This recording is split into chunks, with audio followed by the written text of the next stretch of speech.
नमस्ते हमारे प्यारे प्यारे भाइयों। Railway assistant loco pilot CBT 1 2025 की परीक्षा है कुछ ही दिनों में।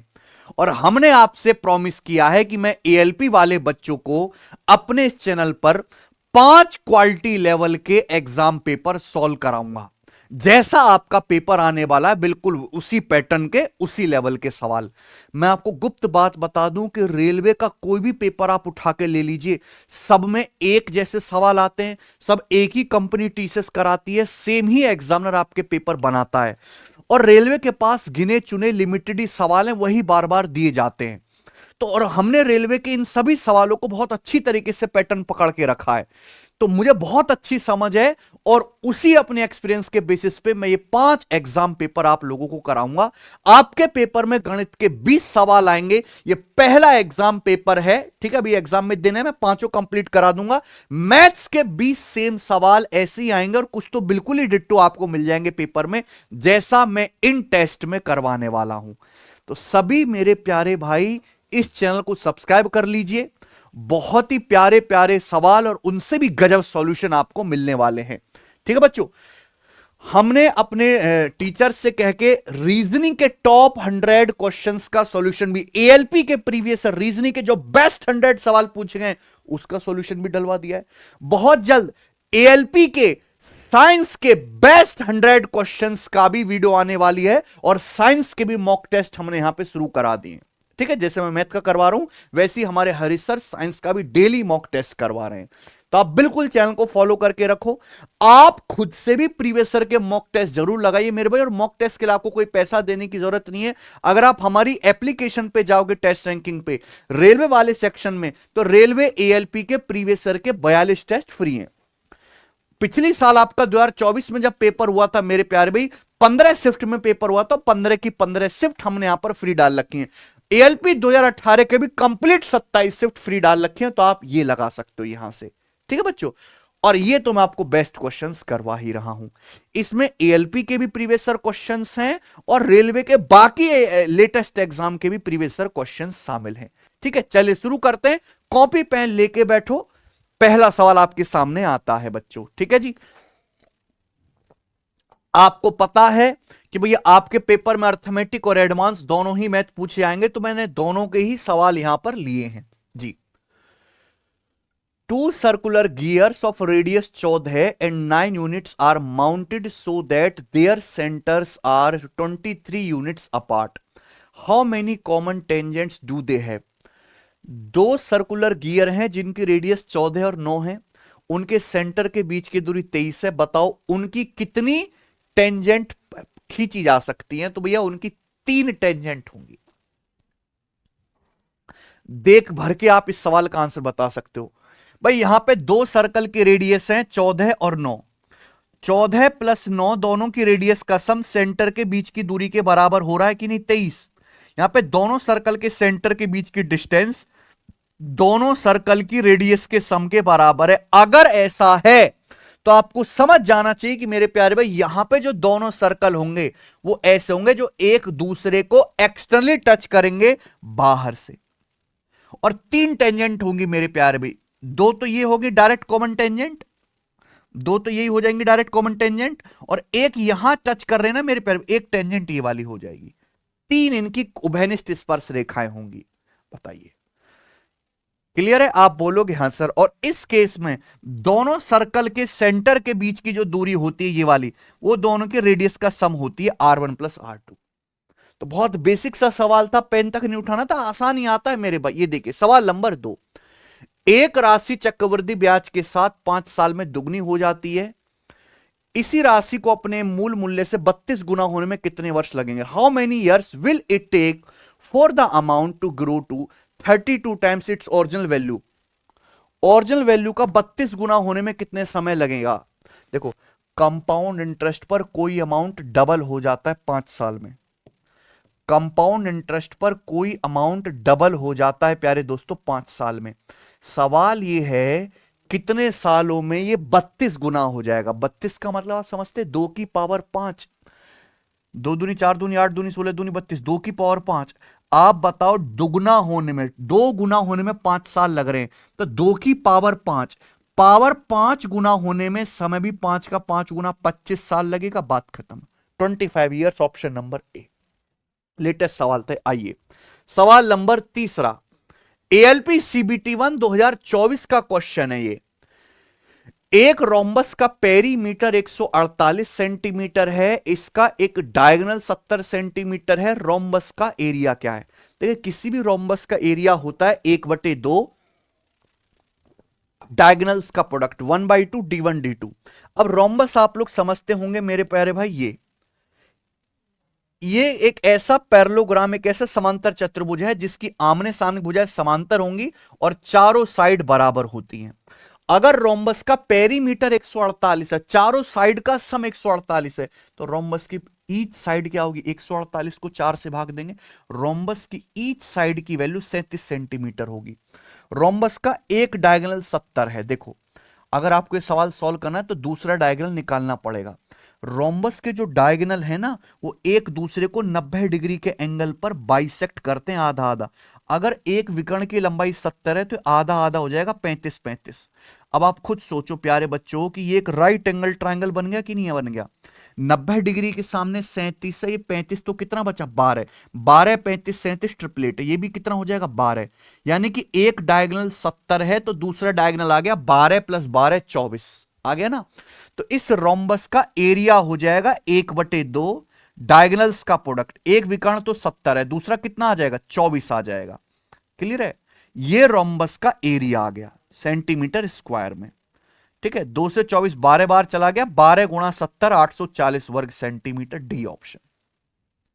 हालांकि सवाल में डायग्राम बनाने की कोई जरूरत नहीं थी, पर मुझे आपको देखो केवल सवाल नहीं कराने, मुझे उस सवाल का पूरा कॉन्सेप्ट भी बताना है, तो इसलिए मैं डिटेल में बता रहा हूं। अब आप रोम्बस के बारे में सब कुछ जान गए। आइए सवाल नंबर 4, एएलपी सीबीटी 1 2024 का ही सवाल है। एक रेगुलर पॉलीगन में 65 डायगोनल्स हैं, तो उसके इंटीरियर एंगल का, आंतरिक कोणों का योग ज्ञात कीजिए। टफ पेपर नहीं आना आपका, बहुत इजी पेपर आएगा मेरे भाई। ठीक है ना? यानी कि 20 में से ये मान लो एक एवरेज बच्चा भी 16-17 सवाल कर लेगा। जंग तो पूरे के पूरे ठीक करने की कि 20 के 20 कौन सही करता है। अच्छा, कॉन्सेप्ट पता होना चाहिए। अगर किसी रेगुलर पॉलीगन में n साइड है, अगर किसी रेगुलर पॉलीगन में n भुजाएं हैं, तो उसमें नंबर ऑफ डायगोनल्स, जो विकर्णों की संख्या होती है, वो है n × n - 3/2। ये लिख लो।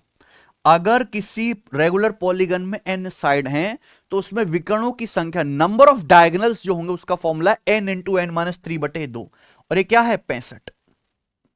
क्लियर है बच्चों? आप बोलोगे हाँ सर, तो यहां से n × n - 3 कितना आ जाएगा? 65 दूनी 130। आपको इस सवाल को सॉल्व करने के लिए प्यारे बच्चों यहां से रेगुलर पॉलीगन की भुजाओं की संख्या निकालनी पड़ेगी, जो इस इक्वेशन को सॉल्व करना पड़ेगा। भाई ये क्वाड्रेटिक इक्वेशन है, ये क्वाड्रेटिक इक्वेशन है, और क्वाड्रेटिक इक्वेशन सॉल्व करने की जरूरत नहीं है, हिट एंड ट्रायल से करने की कोशिश करो, अंदाजे से नहीं निकाल सकते। 130 क्या है? 130 का मतलब 13 × 10, 13 दूसरा 130। कहीं नंबर ऑफ साइड 13 तो नहीं? अगर n 13 है तो कितना आएगा? 13 - 3 10। बहुत बढ़िया। अगर n 13 है तो ये कितना आएगा? 10 आएगा। यानी कि रेगुलर पॉलीगन में जो भुजाओं की संख्या है वो 13 है। आपसे पूछा है इस रेगुलर पॉलीगन के इंटीरियर एंगल्स का, अंतः कोणों का योग बताओ।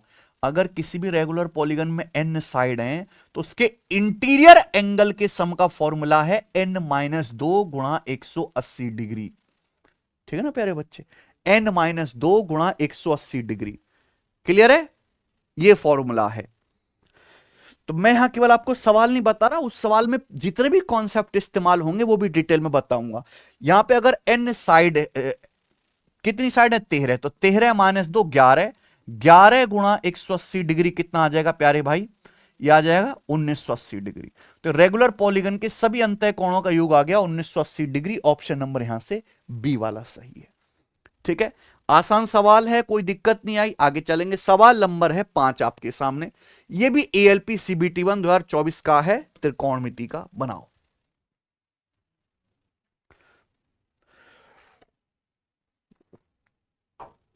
x बराबर, अच्छा यहां पे टाइपिंग मिस्टेक हो गया ना, मैं ठीक कर देता हूं। x बराबर 3 cos A plus 4 sin A, 3 cos A plus 4 sin A। y बराबर क्या है, y बराबर है 3 sin A minus 4 cos A, 3 sin A minus 4 cos A। आपसे क्या पूछा है, twice of x square plus y square का मान ज्ञात करें। तो भैया यानी कि इस सवाल को सॉल्व करने के लिए आपको क्या निकालना है, x square plus y square निकालना है, x square plus y square. मेरी बात अच्छे से समझिएगा प्यारे दोस्तों, यहां पर सवाल में कुछ भी नहीं है, सिंपल टोटल खालिस क्वेश्चन, ध्यान सुनिएगा। एक्स बराबर ये क्या दिख रहा है, ए cos A plus B sign ए, ये क्या हो गया मेरे प्यारे भाई, ए sign A minus B cos A. अगर आप इन दोनों का स्क्वायर करके जोड़ोगे मेरे दोस्तों, साइन स्क्वायर ए प्लस कॉस स्क्वायर ए 1 होता है, तो डायरेक्ट आएगा 3 स्क्वायर प्लस 4 स्क्वायर। कभी भी इस तरह का सवाल आता है, अगर आप स्क्वायर करके जोड़ोगे क्या वैल्यू आ जाएगी, 3 स्क्वायर प्लस 4 स्क्वायर। ये x square plus y square की वैल्यू आ गई। आपसे क्या पूछा है, इसका दुगना, ट्वाइस, इसका दुगना करोगे मेरे प्यारे भी तो ये भी दुगना आ जाएगा। 3 का वर्ग 9 प्लस 4 का वर्ग 16, 9 प्लस 16 25, 25 का दुगना 50। इस सवाल का आंसर है ऑप्शन नंबर ए। ठीक है जी। देखिए अगर किसी बच्चे का बेसिक मजबूत नहीं है तो फिर पेपर देने का भी कोई फायदा नहीं है। आप थोड़ा बहुत पढ़ के ऊपर ऊपर से पढ़ के मेरे भाई या प्रीवियस ईयर के कुछ सवाल देख के आप नौकरी लो, ये संभव नहीं है। आपको सब्जेक्ट की बहुत गहरी नॉलेज चाहिए, और आपको चारों ही सब्जेक्ट पे, मैथ्स पे भी, रीजनिंग पे भी, साइंस पे भी, ठीक है भैया, और आपको उस पे करंट अफेयर पे भी जो है नॉलेज बढ़ानी पड़ेगी अपनी। उसके लिए आप सिलेक्शन वे एप्लीकेशन पर, हम रेलवे बच्चों के लिए, रेलवे के इतने सारे पेपर हैं, सभी एग्जाम के लिए एक ही बैच पढ़ाते हैं, मेहनत से पढ़ाते हैं, और बिल्कुल लेटेस्ट ट्रेंडिंग में जो चल रहा है वो कवर करते हुए पढ़ाते हैं मेरे भाई। और इतना कि केवल आप बैच कंप्लीट करके रिवीजन करो और सीधे मॉक टेस्ट करो, बाकी आपका बीच का कोई स्टेप नहीं बचता। आप रेलवे फाउंडेशन बैच ज्वाइन कर सकते हो, 2 साल की वैलिडिटी के साथ, लाइव प्लस रिकॉर्डेड क्लासेस में मिलती है। ठीक है जी, चलिए सवाल नंबर है 6, एएलपी सीबीटी 1 का बनाइए। मैंने सवालों के डेटा को थोड़ा थोड़ा चेंज और बेहतर कर दिया, आपके पेपर में तो बहुत ही हल्के थे। रमेश और सुरेश की मिट्टी की इमारत की हाइट क्रमशः 16 सेंटीमीटर और 37 सेंटीमीटर है, ठीक है। वे 72 सेंटीमीटर की दूरी पर हैं। उनकी मिट्टी की इमारतों के शीर्ष एक दूसरे से कितनी दूरी पर हैं? How far are the tops of their mud buildings from each other? देखो प्यारे बच्चे, दो छोटे छोटे बालक हैं, रमेश और सुरेश, बेचारे मिट्टी की बिल्डिंग बना बना खेल रहे हैं। ये रमेश की बिल्डिंग है, ठीक है बच्चों, ये रमेश की बिल्डिंग है और ये सुरेश की, ठीक है। मिट्टी की बिल्डिंग बना बना के खेलते हैं बेचारे। एक बिल्डिंग की जो इन्होंने हाइट है 16 सेंटीमीटर, दूसरे की कितनी है 37 सेंटीमीटर। ये 72 सेंटीमीटर की दूरी पर है। तो ये जो दोनों बिल्डिंग है कितनी दूरी पर है, 72, 72 सेंटीमीटर की दूरी पर है। तो सवाल क्या है, how far are the tops of their mud buildings? तो दोनों मड बिल्डिंग्स के टॉप कितनी दूरी पर हैं? भाई ये इसका टॉप हो गया और ये इसका दूसरी बिल्डिंग का टॉप हो गया, इनके टॉप कितनी दूरी पर है, ये पूछा आपसे, बताइए कैसे करेंगे। सवाल बहुत जरूरत से ज्यादा आसान हो जाता। आप यहां से एक लाइन खींचो, बिल्कुल इसके पैरेलल एक लाइन खींचिए, लाइन खींचो प्यारे दोस्तों, जो यहां पर मिले 90 डिग्री के एंगल पर। आप मुझे बताओ कि अगर ये 16 सेंटीमीटर है तो इसके जस्ट सामने ये भी 16 सेंटीमीटर आएगा कि नहीं? 16, ये पूरी बिल्डिंग की हाइट 37 है, तो ये कितना बचेगा फिर? 37 में से आप लोग यहां पर 16 घटाएंगे तो 21। आप बताओ अगर ये 72 है तो ये भी कितना आ जाएगा, 72 सेंटीमीटर ही आएगा। क्लियर है? ये 90 डिग्री का एंगल है, तो 90 के सामने कितना आएगा प्यारे बच्चों, बताइए। ये दोनों बिल्डिंग्स के टॉप के बीच की दूरी, मिट्टी की छोटी छोटी बिल्डिंग है, ये बताओ। तो आप कहोगे सर ये तो पाइथागोरस थ्योरम लगानी पड़ेगी। अरे नहीं बच्चा, ये इतनी बड़ी बड़ी वैल्यू है। आप ये देखो किससे कट रहा है, 3 से कट रहा है, ये 3 से कट रहा है। 21 7 बार, 72 24 बार। क्या आपने 7 24 25 ट्रिपलेट नहीं पढ़ा? ट्रिपलेट याद होना चाहिए, 7 24 25। ये क्या, बस इसका 3 गुना है। क्या इसका 3 गुना? 7 का 3 गुना 21, 24 का 3 गुना 72, तो ये भी 25 का 3 गुना 75 सेंटीमीटर आ जाएगा। यही दोनों जो है बिल्डिंग्स के टॉप के बीच की दूरी आ गई। कितना इजी सवाल था, आया है तो करना पड़ेगा। सवाल नंबर 7, ये आ जाइए, बनाओ। हम्म ये अगर मैं कहूं पिछले 2 साल में रेलवे के पेपर में अगर कोई सवाल सबसे ज्यादा आया है, दिस वन, परसेंटेज से। The price of fuel decreases by 20%, 45% and 55% in 3 successive month, but increases by 50% in the 4th month. What the percentage increase or decrease in the price of fuel in the 4th month as compared to its original price? Fuel का price पहले 3 महीने में 20%, 45% और 55% कम होता है, लेकिन चौथे महीने में फ्यूल का प्राइस 50% बढ़ता है। तो पूछा कितना परसेंटेज इंक्रीज डिक्रीज हुआ है फ्यूल के प्राइस में in the 4th month as compared to its original price. Original price से इन 4 महीनों में ईंधन का प्राइस कितने परसेंट बढ़ गया या घट गया, ये पूछा है। तो ये सक्सेसिव चेंज हो रहा है मेरे भाई, चाहे फॉर्मूला लगाएं चाहे रेशियो ज्यादा बेटर है। पहले महीने फ्यूल का प्राइस कितना कम हो गया, 20%। 20% की फ्रैक्शन वैल्यू 1/5, 1/5 यानी कि ईंधन का प्राइस 5 से घट के कितना हो गया, 4। फिर नेक्स्ट मंथ कितना कम हो गया, 45%। 5% 1/20, 45% 9/20, यानी कि फ्यूल का प्राइस 20 से 9 कम हो गया, कितना हो गया, 11। फिर थर्ड मंथ कितना कम हो, 55%। 55% मतलब हो गया 11/20, यानी कि 20 से 11 कम होकर कितना हो गया, 9 मल्टीप्लाई। 4th महीने में फ्यूल का प्राइस घटा नहीं बढ़ा है, कितना बढ़ा, 50%। 50% फ्रैक्शन वैल्यू 1/2, यानी कि फ्यूल का प्राइस 2 से 1 बढ़ के कितना हो गया, 3। और आप इन सब की सीधी सीधी गुणा कर दीजिए, सीधी सीधी गुणा करेंगे, देखिए 4 से 20 आपका कट गया 5 बार, 20 पंजे 100, 100 पंजे 500, 500 दूनी 1000, ये आ गया 1000। क्लियर है, आप बोलोगे हाँ जी सर। 11 निन्यम 99, 99 तिया कितना आ जाएगा मेरे भाई, 297। ठीक है, ये तो बहुत आसान हो गया यार, सवाल में कुछ है ही नहीं। ये क्या आ गया, ई फ्यूल की इनिशियल वैल्यू और फाइनल वैल्यू का रेशियो आ गया, यानी कि स्टार्टिंग में फ्यूल का प्राइस 1000 था, तो 4 महीने के बाद फ्यूल का प्राइस 297 हो गया मेरे भाई। क्लियर है, तो कितना परसेंट, ये तो डिक्रीज हो गया ना, फ्यूल का प्राइस इंक्रीज नहीं हुआ, घट गया, कितना, 70.3%। आप बोलोगे सर कैसे आया, ध्यान सुनेगा। देखो अगर आप बेस को 100 बना लेते हो तो सीधा आंसर परसेंटेज में आता है। यहां इनिशियल प्राइस कितना, 1000। 1000 को अगर 100 बनाना है तो ऊपर नीचे 10 से भाग देना पड़ेगा, 10 से भाग देंगे तो बेटा ये हो जाएगा 100 और ये हो जाएगा 29.7, यानी कि फ्यूल का प्राइस 100 से घट के 29.7 हो गया। तो कितना घट गया, 70.3 घट गया, और ये सीधा किस में आएगा, परसेंटेज में, 70.3%। ए ऑप्शन सही आंसर है। ये एक वायरल सवाल है रेलवे का, कृपया इसकी इज्जत करो और अच्छे से समझ लो एक बारी में। आगे चलते, सवाल नंबर 8 बनाइए। एक सर्कल की 2 कॉर्ड ए बी और सी डी सर्कल के अंदर पॉइंट पी पर काटती हैं। A B 5, P B 8, C P 4 है। आपसे पूछा है सी डी की लंबाई क्या है। बहुत सरल सवाल भाई, ये सर्कल है और इस सर्कल के अंदर 2 कॉर्ड हैं, ये वाली, ये सर्कल है, सर्कल के अंदर 2 जीवाएं हैं, ए बी और सी डी। ये सर्कल है, सर्कल के अंदर 2 कॉर्ड ए बी और सी डी एक दूसरे को यहां पॉइंट पी पर काटती हैं। सवाल बोला एपी 5 है और पीबी 8 सेंटीमीटर। एपी 5 है, पीबी 8 है, ठीक है। उसके बाद सीपी 4 है, पूछा है सी से डी तक की लंबाई क्या होगी, बताइए। कॉन्सेप्ट है, अगर सर्कल के अंदर 2 कॉर्ड एक दूसरे को काटेंगे पॉइंट पी पर तो प्रोडक्ट सेम होता है, यानी कि एपी गुणा पीबी बराबर पीसी गुणा पीडी।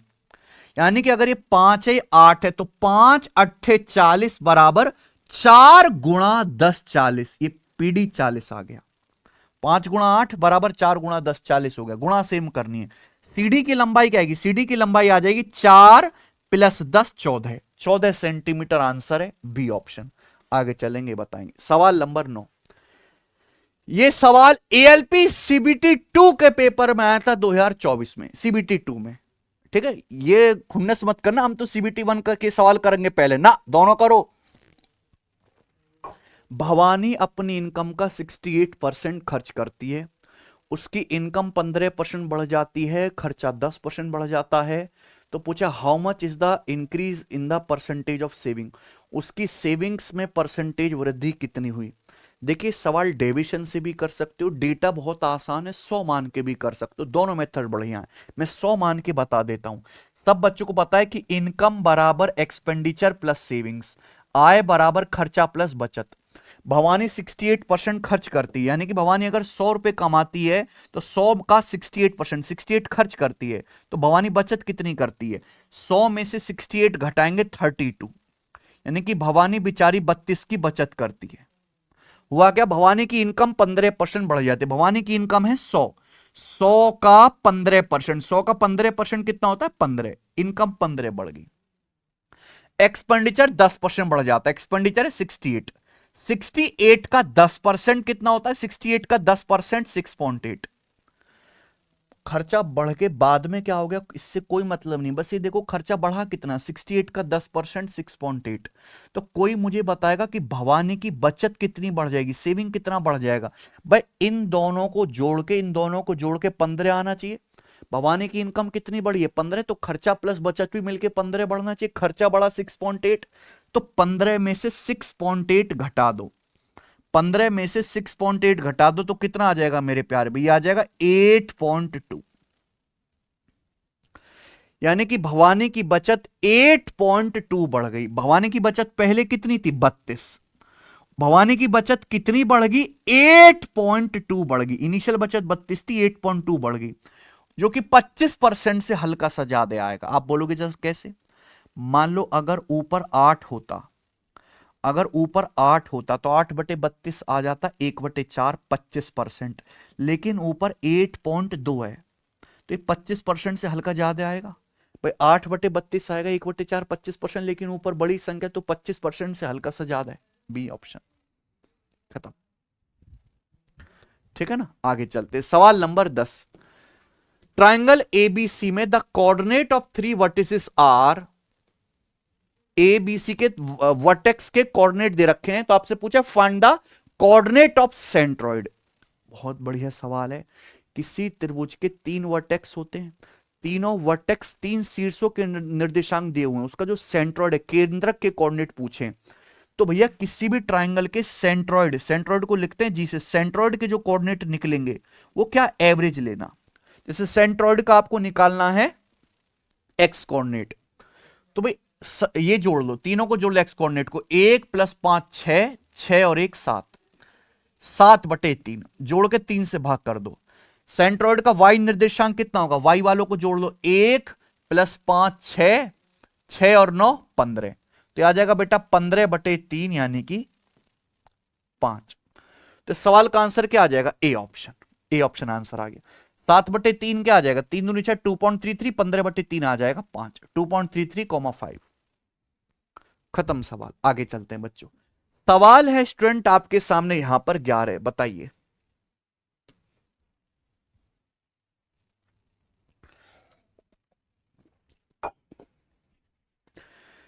शेयर ए बी और सी की कीमत 120, 90 और 150 रुपए पर शेयर है।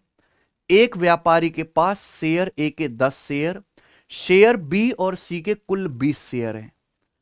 यदि उसके पोर्टफोलियो का कुल प्राइस 3300 रुपए है, उसके पोर्टफोलियो का कुल price, the total value of her portfolio is ₹3300, then the number of shares of stock B that she hold, तो उसके स्टॉक में बी के कितने शेयर हैं। गजब का सवाल है मेरे प्यारे भाई, ये तो 2018 की एएलपी के पेपर का है, बहुत पुराना क्वेश्चन, ध्यान सुनिएगा। देखो एक औरत है, वो शेयर मार्केट में इन्वेस्ट करती है, उसने 3 कंपनियों के शेयर खरीदे ए बी सी। कंपनी ए का एक शेयर 120 रुपए का है, बी का एक शेयर 90 का है, सी का एक शेयर 150 का है। ठीक बच्चे, अब यहां पे बोला है कि उसके पास ए के 10 शेयर हैं, बी और सी के मिला के उसके पास कुल 20 शेयर हैं। बी और सी के उसके पास कुल कितने शेयर हैं 20। उसके पोर्टफोलियो का कुल प्राइस 3300 रुपए, यानी कि सभी कंपनियों के मिलाकर उसके पास जो शेयर है वो 3300 रुपए के। बी की कितने शेयर हैं, आप बताओ, केवल बी और सी पे फोकस करते हैं ना भाई, तीनों कंपनियों के उसके पास जो शेयर हैं वो 3300 रुपए के। अच्छा एक बार बताओ, ए के कितने शेयर हैं उसके पास 10, अगर ए के 10 शेयर हैं, ए का एक शेयर कितना, 120 रुपए का, ए का एक शेयर 120 रुपए का है, तो मुझे एक बात बताइए, बी और सी के उसके पास शेयर कितने रुपए के होंगे भाई? उसके पोर्टफोलियो का टोटल वैल्यू 3300 रुपए, यानी कि तीनों जो है स्टॉक्स जो है एबीसी मिलाकर 3300 रुपए के हैं उसके पास। 3300 रुपए में से ए के 10 शेयर हैं, ए का एक शेयर 120 रुपए का है, तो ए के 10 शेयर कितने के आ जाएंगे? ए के 10 शेयर आ जाएंगे प्यारे भाई 1200 रुपए के। तो 3300 में से आप 1200 घटाओ तो ये आ जाएगा यहां पर कितना, 2100 रुपए। यानी कि बी और सी के पास उसके 2100 रुपए के शेयर हैं। ये एलिगेशन का क्वेश्चन है, आप रुपी पर शेयर पे एलिगेशन लगा दो। ये एलिगेशन का बहुत जबरदस्त सवाल है। उसके पास बी के जो शेयर है उनका प्राइस है 90 रुपए पर शेयर, 90 रुपए पर शेयर। सी का जो शेयर है उसकी कीमत है 150 रुपए पर शेयर, 150 रुपए पर शेयर। आप एलिगेशन लगा दीजिए रुपीस पर शेयर पर एलिगेशन लगा दो। बी के एक शेयर का प्राइस है 90 रुपए पर शेयर, सी के एक शेयर का प्राइस है 150 रुपए पर शेयर। बी और सी के पास उसके कुल 2100 रुपए के शेयर हैं, और बी और सी के उसके पास कुल 20 शेयर हैं। यानी कि बी प्लस सी के शेयर का एवरेज प्राइस कितना है भाई? दोनों शेयर का मिलाकर बी प्लस सी का 2100 रुपए के शेयर है 20, तो एक शेयर का एवरेज प्राइस कितना है मेरे प्यारे भाई? 105 रुपए, 105 रुपए पर शेयर। तो बी प्लस सी का मिलाकर जो उसके पास शेयर है उसका एवरेज प्राइस 105 रुपए पर शेयर।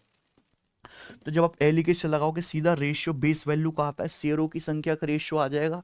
बी और सी के शेयर उसके पास किस रेशियो में? 150 में से 105 घटाएंगे 45, और 105 में से 90 घटाएंगे 15, तो आ जाएगा बेटा 15 तिया 45, यानी कि 3:1।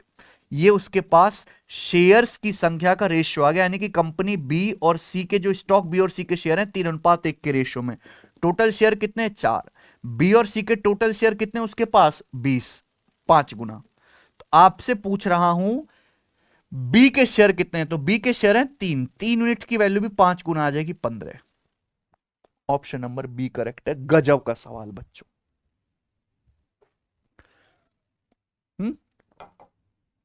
मजा आया ना करके? आगे चलते हैं, अगला सवाल। सवाल नंबर 12 सीजल मीन्स का, यदि x बराबर 8 प्लस रूट 5, y बराबर 8 माइनस रूट 5, तो x square plus y square का मान क्या है? इससे लल्लू कुछ चीज है। अगर x बराबर a प्लस बी, वाई बराबर a माइनस बी, तो x square plus y square क्या आएगा? Twice of a square plus b square, twice of a square plus b square, twice of 8 का स्क्वायर प्लस रूट 5 का square. 8 का square 64, 64 plus 5 69, 69 का दुगुना 138। इस क्वेश्चन का आंसर है ऑप्शन नंबर ए। आगे चलते हैं बच्चे। एएलपी सीबीटी 2 2024 का एक और क्वेश्चन है। मेघा ने अंकित मूल्य पर 18% छूट पाने के बाद 1271 रुपए में एक बैग खरीदा। बैग का अंकित मूल्य ज्ञात कीजिए। बताइए बच्चों। देखो, डिस्काउंट किस पे दिया जाता है? मार्क प्राइस पर। मार्क प्राइस पे डिस्काउंट देने के बाद क्या आता है? Selling price. बहुत बेसिक सी बात है। मेघा को अंकित मूल्य पर 18% डिस्काउंट मिला। 18% की फ्रैक्शन वैल्यू होती है 9/50। मेघा ने एक बैग खरीदा एमआरपी पे 18% डिस्काउंट के बाद। 18% की फ्रैक्शन वैल्यू 9/50, यानी कि बैग का एमआरपी अगर 50 है तो 50 का 18% होता है 9। मेघा को 9 का डिस्काउंट मिला, तो 50 में से 9 घटाएंगे, यानी कि मेघा ने वो बैग 41 में खरीदा। क्लियर है?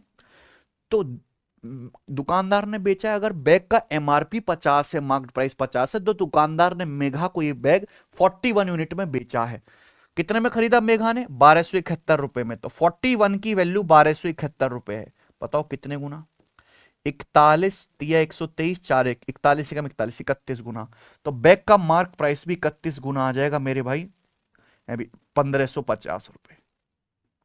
बात खत्म। इससे आसान सवाल तो कुछ बन ही नहीं सकता। डी ऑप्शन है प्यारे भाई। रेशियो से मैंने बताया 100% मान के भी कर सकते थे। आगे आ जाइए। सवाल नंबर स्टूडेंट आपके सामने यहां पर 14 है, करो। सोमेश, तरुण और निखिल 45, 60, 75 दिन में अलग अलग काम पूरा कर सकते हैं।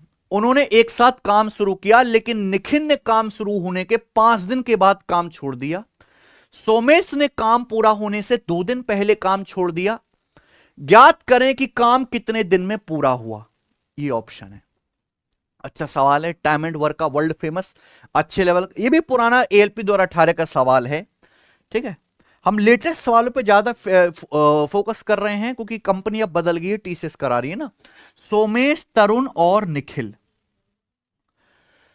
सोमेश एक काम 45 दिन में कर सकता है, तरुण 60 दिन में कर सकता है, और निखिल जो है 75 दिन में काम कर सकता है। तो सबसे पहले आप क्या ले लीजिए बच्चों, इनका एलसीएम। ठीक है, सबसे पहले आप इनका एलसीएम ले लीजिए। बताओ एलसीएम कैसे आएगा। 45 और 60 का एलसीएम, 45 और 60 का तो पता ही है 180। क्या 180 75 से कटता है? नहीं। 75 का मतलब होता है 15 पंजे 100, 15 पंजे 75। 180 के अंदर 15 आता है, 5 नहीं आता। 5 से गुणा और कर देंगे, यानी कि 900। तो यानी कि एलसीएम आ गया 900। ऐसे एलसीएम निकाला जाता है प्यारे बच्चों। तो मैंने मान लिया कि माना टोटल वर्क 900 है। टोटल वर्क है 900 कुर्सी। अब आप खुद बताओ, ये सोमेश 900 कुर्सी 45 दिन में बनाता है, एक दिन में बनाएगा 20। ये तुरंत 900 कुर्सी 60 दिन में बनाता है, एक दिन में बनाएगा 15। ये निखिल 900 कुर्सी 75 दिन में बनाता है, एक दिन में बनाएगा 900 पचे 75 12। ये तीनों लोगों की एफिशिएंसी आ गई। ठीक बच्चों, सपोज काम यहां से होना शुरू हुआ और काम यहां पे जाके खत्म हुआ, और आपसे ये तो पूछा है, इस सवाल में आपसे ये तो पूछा है कि काम कितने दिन में पूरा हुआ, यही पूछा है। इतने समय में काम कितना हुआ मेरे प्यार भी? 900 यूनिट। 900 यूनिट आपको टाइम निकालना है। ऐसे सवालों को करने के लिए हम लगाते हैं शिफ्टिंग मेथड को, कि सवाल में बोला है सोमेश ने काम पूरा होने से 2 दिन पहले काम छोड़ दिया। मैं टाइम पीरियड निकालना चाहता हूं कि शुरू से लेकर एंड तक काम कितने दिन में पूरा हुआ। अच्छा जी, 7वें काम इन्होंने शुरू किया, निखिल ने 5 दिन के बाद काम छोड़ दिया। सबने 7वें काम शुरू किया, निखिल ने 5 दिन के बाद काम छोड़ दिया। यानी कि केवल निखिल ने 5 दिन काम किया, उसके बाद निखिल का कोई अता पता नहीं है भाई। केवल निखिल ने शुरू के 5 दिन काम किया, बाद में पता ही नहीं निखिल जो है कहां भाग गया। तो आप निखिल से 5 दिन भी काम मत करवाओ। देखो लॉजिक क्या है शिफ्टिंग का, कि या तो हर आदमी से शुरू से एंड तक पूरा काम कराओ, या बिल्कुल काम मत कराओ। निखिल ने केवल शुरू के 5 दिन काम किया, फिर छोड़ के भाग गया, तो निखिल से 5 दिन भी काम मत करवाओ। निखिल जो है एक दिन में जो है 12 कुर्सी बनाता है। अगर निखिल 5 दिन भी काम ना करता तो 60 कुर्सी कम बनती। अगर निखिल शुरू के 5 दिन भी काम ना करता तो ये 12 पंजे 60 कुर्सी कम बनती।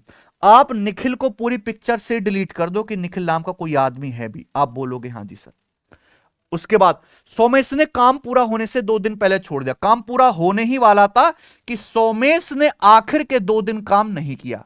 काम पूरा होने से जस्ट 2 दिन पहले छोड़ दिया। सोमेश भाई शुरू से काम करते आ रहे हैं, बस लास्ट के 2 दिन छोड़ के भागे, लास्ट के 2 दिन काम नहीं किया। तो भाई सोमेश क्यों, जब शुरू से काम कर ही रहा है तो सोमेश को रोक लो। अगर सोमेश लास्ट के 2 दिन काम छोड़ के ना जाता, अगर सोमेश लास्ट के 2 दिन काम छोड़ के ना जाता, लास्ट के 2 दिन भी काम करता, तो कितना काम होता? सोमेश एक दिन में 20 कुर्सी बनाता है। अगर सोमेश लास्ट के 2 दिन भी काम करता तो 40 कुर्सी एक्स्ट्रा बनती। यानी कि सेम टाइम में, मैंने टाइम नहीं बदला, टाइम सेम रखा है। सेम टाइम में काम कितना होता? सेम टाइम में काम होता मेरे प्यारे भाई यहां पे 880। सेम टाइम पे काम होता, सेम टाइम के भीतर 880। और इस काम को करते कौन? निखिल को तो भगा दिया हमने, इस काम को करते सोमेश और तरुण मिलकर। यानी कि मैं कह सकता हूं सेम टाइम पीरियड में अगर सोमेश और तरुण मिलकर शुरू से एंड तक काम करते तो 880 काम होता। और सोमेश और तरुण काम करेंगे 20 + 15 35 एफिशिएंसी के साथ। तो कितना दिन लगेगा? 880 बटे 35 किससे चला गया जी? 5 से। 5 से चला जाएगा 160 और 16 176, और ये बटा 7 176 बटे 7 दिन। किसे 7 से भाग करेंगे ना तो 25 7 175, 25 सही 1/7 दिन आएगा। यही सवाल का आंसर है, ऑप्शन नंबर है यहां पर ए। बढ़िया सवाल।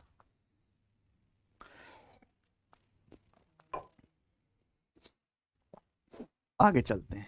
नेक्स्ट सवाल नंबर 15 एएलपी सीबीटी 2 का, यदि ए क्यूब प्लस बी क्यूब 405 है, ए प्लस बी 9 है, तो आपसे पूछा है ए गुणा बी।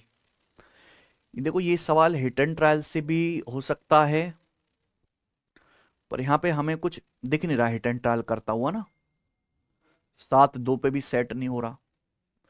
चलो फॉर्मूला लगाते हैं। ए क्यूब प्लस बी क्यूब का कौन सा फॉर्मूला है इन दोनों में? आप जब तक आपको फॉर्मूला याद नहीं होगा ये सवाल जल्दी से नहीं हो पाएगा।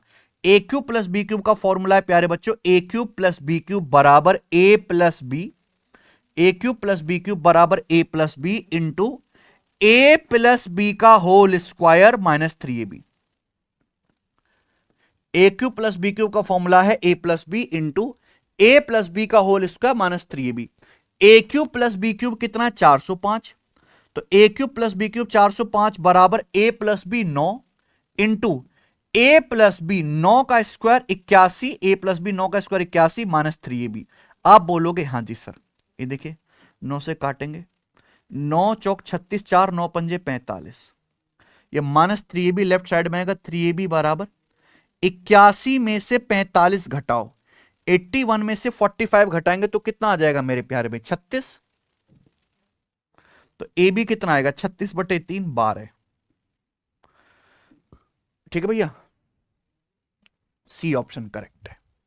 आइए सवाल नंबर 16 एएलपी सीबीटी 2 के पेपर का, the area of 3 adjacent faces of a solid cuboid are 190 centimetre square, 285 centimetre square and 150 centimetre square.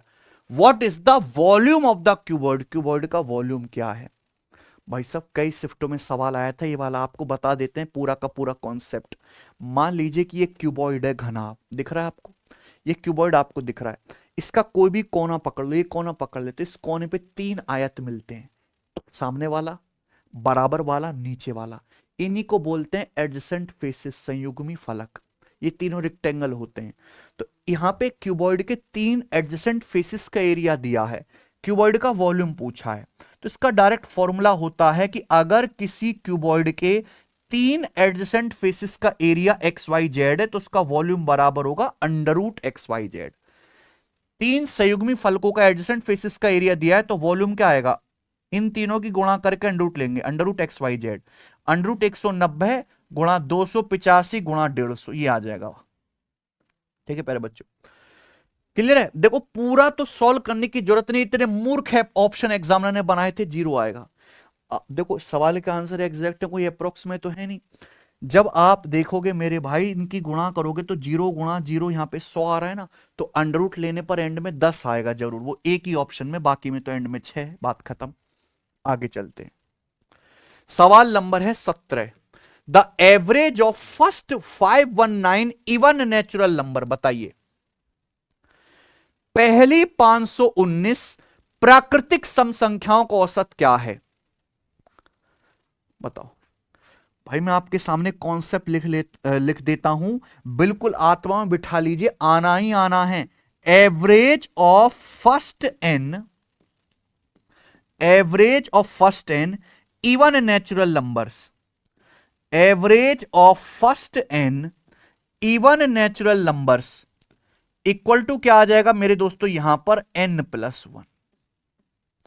Average of first n even natural numbers आ जाएगा जी n+1। प्रथम n सम प्राकृतिक संख्याओं का जो औसत होगा वो n+1 होगा भैया। ठीक है जी, तो यहां पे 519 इवन नेचुरल नंबर का एवरेज कितना आ जाएगा? 520। ओके चलिए आगे चलते। सवाल नंबर 18, ये बताइए, सीधा कंटेंट, कोई बकवास की बात नहीं जी। 320 मीटर और 205 मीटर लंबी 2 रेलगाड़ियां समांतर पटरियों पर, पैरेलल ट्रैक्स पर एक दूसरे की ओर चल रही है। एक दूसरे की ओर चल रही है 2 रेलगाड़ी, यानी कि अपोजिट डायरेक्शन में चल रही होंगी। एक रेलगाड़ी 70 किलोमीटर पर आवर की स्पीड से, दूसरी 56 किलोमीटर पर आवर की स्पीड से। एक दूसरे को पार करने में सेकंड में कितना टाइम लगेगा? समय पूछा है। देखो समय बराबर होता है, 2 रेलगाड़ी क्रॉस कर रही हैं, समय बराबर होता है डिस्टेंस बटे रिलेटिव स्पीड। जब भी दो रेलगाड़ी एक दूसरे को क्रॉस करते हैं कितने डिस्टेंस चलती हैं, दोनों की लंबाई का सम L1 plus L2, 320 plus 205 but relative speed. भाई यहां पे दोनों रेलगाड़ी एक दूसरे की ओर आ रही है यानी कि अपोजिट डायरेक्शन में चल रही है, तो रिलेटिव स्पीड होगा यहां पे S1 प्लस S2 यानी कि 70 प्लस 56। ये आ गया किलोमीटर पर आवर में। मीटर पर सेकंड में बदलने के लिए 5/18 से गुणा कर देंगे, ये आ गया मीटर पर सेकंड में बदलने के लिए। ठीक है बच्चों, तो यहां पे 18 से ये 126 हो गया ना, 18 से 126 चला जाएगा आपका 7 बार, तो 320 प्लस 205 कितना आ जाएगा 525, 525 बटे 35 ये आ गया। ठीक है, हालांकि कितना आ जाएगा, ये आएगा 15 सेकंड, 15 आ गया जी, 450 हो गए ना, 15 सेकंड इस सवाल का आंसर है ए ऑप्शन। ठीक है, अगला सवाल, सवाल है स्टूडेंट आपके सामने यहां पर 19, जवाब दीजिए क्या उत्तर है जी इस सवाल का। गोरा सवाल है, बेहतरीन। महेश को पहले साल में अपनी बिक्री में 2% की और दूसरे साल में 20% की वृद्धि प्राप्त होती है और इसके साथ उसकी वर्तमान बिक्री 1,90,400 रुपए है। 2 साल पहले उसकी बिक्री क्या थी, आंसर बताना है, rounded off to 2 decimal place. बता दीजिए बच्चों जरा। महेश की बिक्री पहले साल बढ़ती है 2%, दूसरे साल बढ़ती है 20%। क्लियर है। अब महेश की प्रेजेंट बिक्री है 1,90,400 रुपया। पूछा 2 साल पहले महेश की बिक्री क्या थी। आपके सामने ऑप्शंस हैं, बताइए। देखो इस सवाल के ऑप्शन देखिए, बहुत दूर दूर है, हालांकि ये दोनों काफी नजदीक हो गए, 3,000 रुपए का ही फर्क आ रहा है, पर कोई नहीं, देख लेंगे। ठीक है बच्चे, 3,000 का ही तो फर्क है, देख लेंगे, कोई दिक्कत नहीं बच्चे। ओके, तो आप मुझे बताइए प्यारे भाई, यहां पर जब ऑप्शन इतने दूर दूर हैं तो मैं इस सवाल की एग्जैक्ट कैलकुलेशन क्यों करूं, मैं तो इस सवाल की अप्रोक्स कैलकुलेशन करूंगा और जो भी ऑप्शन सेटिस्फाई करेगा वही आंसर हो जाएगा।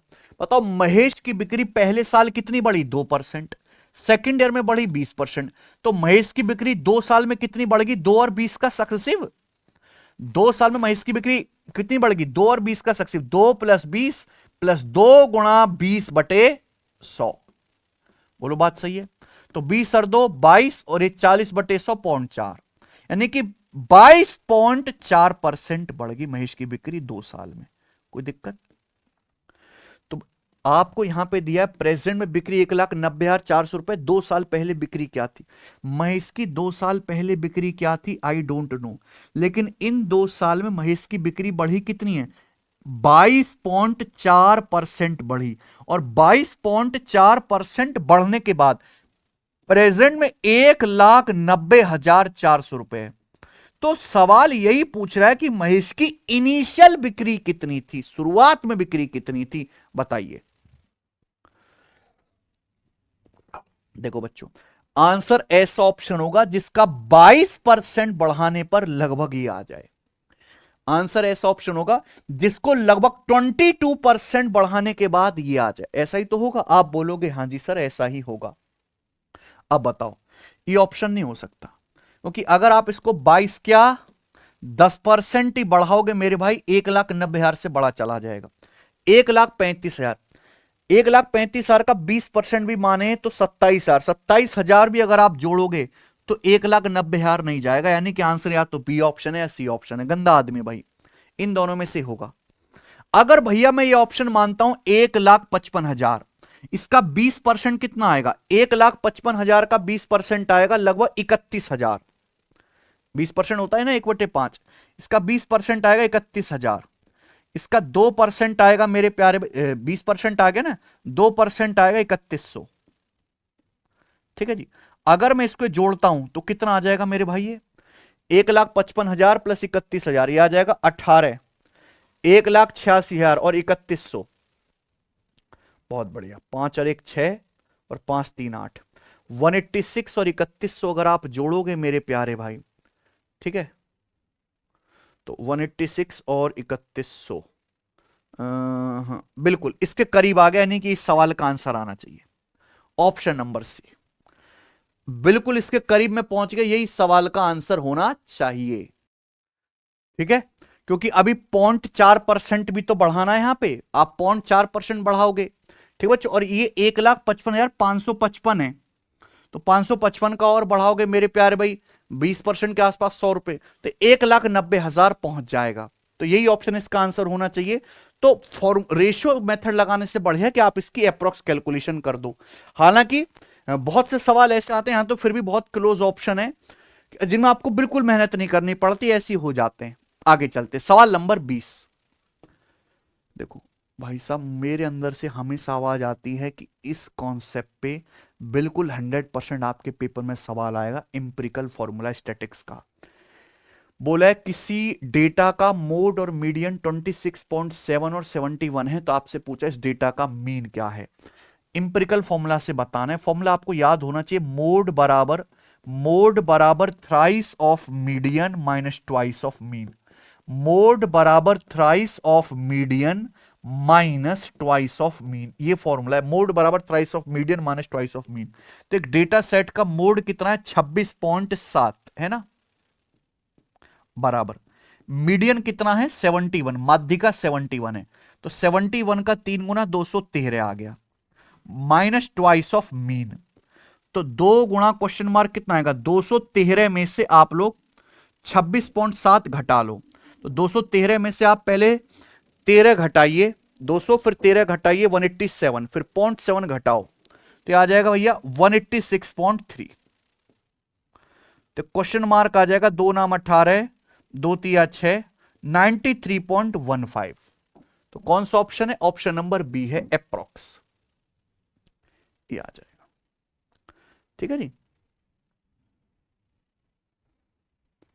ओके आगे चलते हैं। चले अगला सवाल, सवाल नंबर 21। देखो वैसे तो आपके पेपर में 20 सवाल ही आएंगे, पर ये एक दो मैं बोनस क्वेश्चन भी करा रहा हूं, क्योंकि मैं चाहता हूं कि सारे इंपॉर्टेंट वैरायटी कवर हो जाएं। क्या है जी सवाल, दो स्टेशन ए और बी के बीच की दूरी 800 किलोमीटर है। एक ट्रेन ए से बी तक 90 किलोमीटर पर आवर की स्पीड से और ए पर 65 किलोमीटर पर आवर की समान गति से वापस आती है। पूरी जर्नी के दौरान ट्रेन की एवरेज स्पीड ज्ञात कीजिए।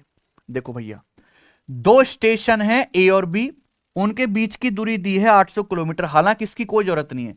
तो एक ट्रेन ए से लेके बी तक जाती है 90 किलोमीटर पर आवर की स्पीड से, फिर वापस आ जाती है बी से ए कितने, 65 किलोमीटर पर आवर की स्पीड से।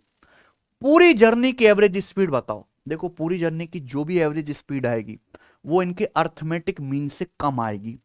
अब 90 प्लस 65 आ गए 155, 155 का आधा कितना आ जाएगा मेरे प्यारे भाई, यहां पे 155 का आधा 77.5, तो 77.5 से कम आंसर आएगा मेरे प्यारे भाई, ये तो हो ही नहीं सकता।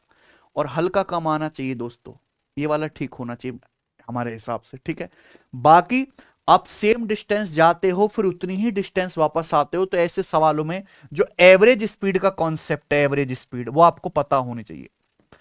आप ए से बी तक जाते हो S1 की चाल से, फिर लौट के आते हो S2 की चाल से, तो पूरी जर्नी की एवरेज स्पीड आएगी 2S1 upon S1 plus S2, याद कर लो। ठीक है, तो आप वैल्यू रख दो 2 गुणा 90 गुणा 65 अपॉन 90 प्लस 65, 90 प्लस 65 यानी कि 155, ये आ गया ना बच्चे। किससे चला जाएगा जी, 5 से चला जाएगा, 65 13 बार और 5 से चला जाएगा जी 31 बार। आप बोलोगे हाँ जी, तो 90 दूनी, ये 13 दूनी 26 हो गया ना, 26 गुणा 90, 26 गुणा 90 कितना आएगा 1800 और 540, 2340, तो 2340 बटे 31 किलोमीटर पर आवर हो जाएगा। ठीक है, तो ये 31 8 बार तो जाएगा ही नहीं, दो ऑप्शन तो कट ही गए। 31 से कितनी बार जाएगा, 7 बार जाएगा, 217, 217 के बाद 17 ही बचेगा, 170, फिर 31 पंजे 75 पॉइंट समथिंग आएगा। एक ही ऑप्शन है डी, देखो बिल्कुल ठीक। तो आप ये कॉन्सेप्ट याद रख लीजिए कि अगर आप ए से बी तक जाते हो S1 की स्पीड से, आते हो S2 की स्पीड से, एवरेज स्पीड क्या होगी 2S1 S2 upon S1 plus S2, 2s1 upon s1 plus s2। यहां से आपको कर लेनी है कैलकुलेशन। जी ये बताओ, ALP CBT 2 का सवाल देखो, कितने आसान सवाल भी आ जाते हैं पेपर में। दो सप्लीमेंट्री एंगल का रेशियो 3:7 है, तो पूछा है इन दो एंगल में बड़ा वाला कौन सा है। सप्लीमेंट्री एंगल वो एंगल होते हैं जिनका जोड़ क्या हो, 180 डिग्री हो। दो सप्लीमेंट्री एंगल का रेशियो 3:7 है, तो उनका योग कितना आएगा, 10। 10 की वैल्यू सवाल में कितनी है, 180 डिग्री 18 गुना, तो बड़ा एंगल है 7। 7 की वैल्यू भी 18 गुना आ जाएगी, 126 डिग्री, ये आंसर है। ठीक है, हालांकि तो ऐसी होगा कि आंसर 7 का मल्टीपल आएगा, 7 का मल्टीपल एक ही ऑप्शन है जी। ठीक है, चलिए खत्म। तो इसी के साथ ALP का ये टेस्ट समाप्त होता है। मुझे कमेंट करके बताइए कि आपको सवाल कैसे लगे, सॉल्यूशन कैसा लगा, समझ में आया, मजा आया कि नहीं। ठीक है जी, मेरी तरफ से आपको आपके पेपर के लिए बेस्ट ऑफ लक। बिल्कुल बेसिक से रेलवे के सभी एग्जाम की तैयारी करना चाहते हैं तो हमने आपको बता ही दिया कि रेलवे फाउंडेशन बैच आप ज्वाइन कर सकते हो सिलेक्शन वे से। ऐसे ही मैं आप पूरी मेहनत करता रहूंगा, यूट्यूब पे आपको बढ़िया बढ़िया सवाल और जबरदस्त लेवल के प्रैक्टिस सेशन कराऊंगा जो और कोई नहीं कराता। धन्यवाद, बाय।